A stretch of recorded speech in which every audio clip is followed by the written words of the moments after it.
Welcome into Duval Daily, presented by GenJag.com. I'm Jordan DeLugo. Thank you so much for tuning in here on Friday, March 24th. We are talking Brian Branch, Alabama nickel/safety, who's going to be in the 2023 NFL Draft. The Jaguars' first pick overall is, of course, at 24. We're going to talk about Brian Branch and the potential fit with the Jaguars. Jaguars defensive backs coach, pass game coordinator on the defensive side of the ball, Deshae Townsend. He spent a lot of time with Brian Branch, both during the workout and after the workout at the pro day yesterday at Alabama. So a guy that the Jaguars are showing interest in, and that they've been connected to him throughout the process for obvious reasons, right? The Jaguars' most glaring need on the defensive side of the ball on their roster as a whole right now, in my opinion, is cornerback. You do have Darius Williams and Tyson Campbell, who you love, both of them. Tyson Campbell, you're going to have playing outside. Darius, you can do outside or inside. He's got that versatility to play nickel or outside corner.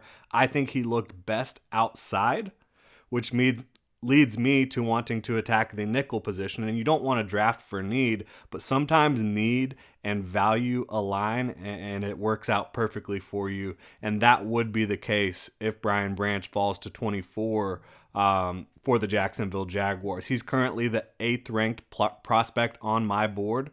Again, a cornerback/safety, really a nickel hybrid type of player. He can do a lot for you on the back end of your defense, but he's tremendous in coverage with his physicality, with his instincts. Route instincts are really, really strong. He knows how teams are trying to attack him, but he's also got quick feet, fluid hips, and he's now shown off a lot of explosiveness in his testing. Yesterday at the Alabama Pro Day, 37.5-inch vertical.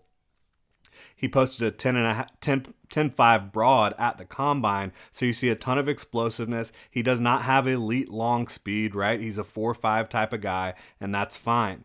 But the elite explosiveness, the elite IQ, the physicality at 6 foot, 190 pounds, he does not miss tackles. And not only is he a sound tackler, but he can lay the wood as well. So you're talking about a type of guy that is going to help you on all three downs, a guy that you can align at safety or corner if you're not in a nickel set, and he can do a lot of different things for you in the back end of that defense. As I mentioned, just such a versatile piece, such a consistent football player, an assignment sound football player, always where he's supposed to be. He's a good blitzer, he's a good tackler, he's really good in coverage, whether that be zone or man coverage. I think he's going to end up being a stud nickel/safety type of player at the next level. And yeah, I think for the Jaguars, it would be a perfect fit.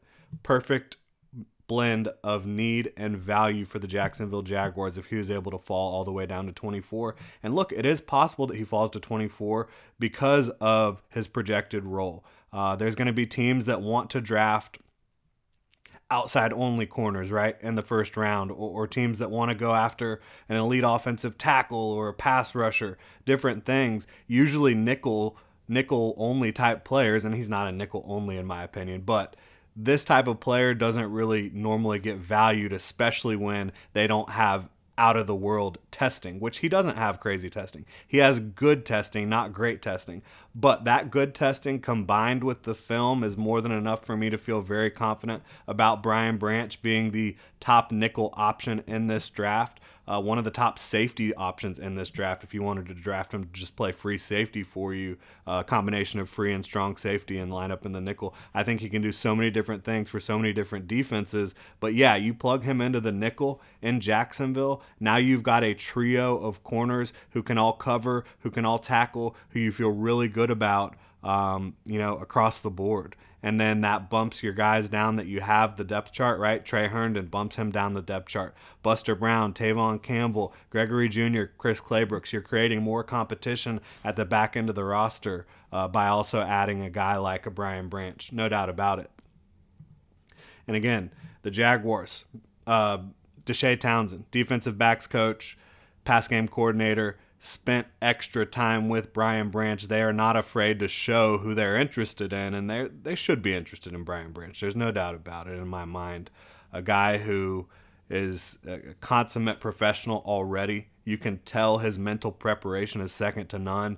I think he would bring a lot of energy and excitement to the Jaguars defense and cross off that biggest need that you have. And now you have a team that you feel is pretty complete, a team that can compete at the highest level. and a defense that can potentially kind of hold up their end of the bargain with this high-powered Jaguars offense, powered by Trevor Lawrence and Calvin Ridley, Travis Etienne, Christian Kirk, Zay Jones, Evan Ingram, all these guys, and Doug Peterson orchestrating it all with Press Taylor. So, yeah, I think getting a guy like Brian Branch, it would make Mike Caldwell, Jaguars defensive coordinator, going to his second year as a defensive coordinator, it would make his life a hell of a lot easier. So I'd be on board with the pick, no doubt about it. Again, he is my number 8 overall prospect in 2023, easily the highest rated guy in that nickel type of role. So I'd be fired up if he's able to find his way to Duval, drop down the draft board a little bit, fall to 24, and the Jags nab him up. I'd be all over it. Really smart, cerebral, explosive, physical tackler. Just love the player, love the prospect. I think he's going to be a really good NFL player for a long time, and I hope that is in Jacksonville. But that will do it here for this prospect breakdown. Thank you so much for tuning in. Hit me up on Twitter at Jordan DeLugo. Let me know what you think. You can drop a comment in the comment section below. If you're on YouTube, also hit that like and subscribe button. If you're listening on your favorite podcast platform, you're going to hit the subscribe and review. Really appreciate your support, Duval, and have a great weekend.